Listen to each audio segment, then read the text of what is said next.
Horn বাজিয়ে বাজিয়ে এভাবেই অরক্ষিত লেভেল ক্রসিং অতিক্রম করছে দ্রুতগামী ট্রেন। লেভেল ক্রসিং অতিক্রমকালে চলন্ত ট্রেনের খুব কাছাকাছি স্থানে অপেক্ষায় থাকে সড়কপথে যানবাহনগুলো। কখনো কখনো অরক্ষিত রেলপথ অতিক্রম করতে গিয়ে দ্রুতগামী ট্রেনের সঙ্গে ধাক্কা লেগে যানবাহনগুলো দুর্ঘটনার কবলে পড়ছে।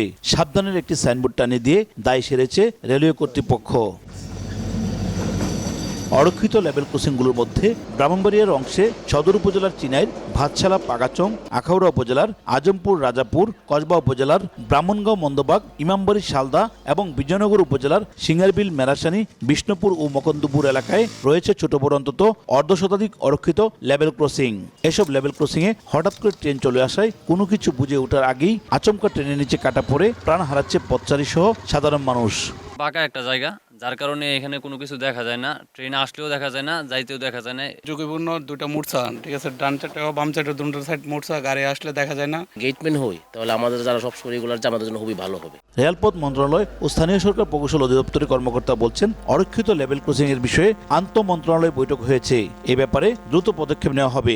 বিভাগীয় প্রকৌশলী মহোদয়ের নির্দেশক্রমে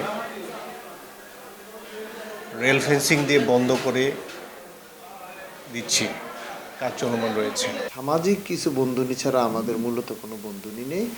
আমাদের একটা প্রকল্প তৈরি করার জন্য সরকার উদ্যোগ নিয়েছে, যেগুলোর ভিতরে আমরা গেট ললস তৈরি করে দেব এবং সেক্ষেত্রে জনবলটা কার থাকবে সেটার ব্যাপারেও এখানে দুটো মন্ত্রণালয়ে আলোচনা হচ্ছে। পূর্বাঞ্চলের ঢাকা চট্টগ্রাম ও চট্টগ্রাম সিলেট রেলপথে 33টি বৈধ এবং 60টি অরক্ষিত লেভেল ক্রসিং রয়েছে। চট্টগ্রাম সিলেট রেলপথের ব্রাহ্মণবাড়িয়া বিজয়নগর উপজেলা অংশে অন্তত 31টি রয়েছে। এই অরক্ষিত লেভেল ক্রসিংগুলোতে লোকবল নিয়োগের মাধ্যমে সুরক্ষার ব্যবস্থা করা না গেলে যে কোনো মুহূর্তে ঘটতে পারে বড় ধরনের দুর্ঘটনা, এমনটি মনে করছেন সংশ্লিষ্টরা। উজ্জ্বল চক্রবর্তী, সময় সংবাদ, ব্রাহ্মণবাড়িয়া।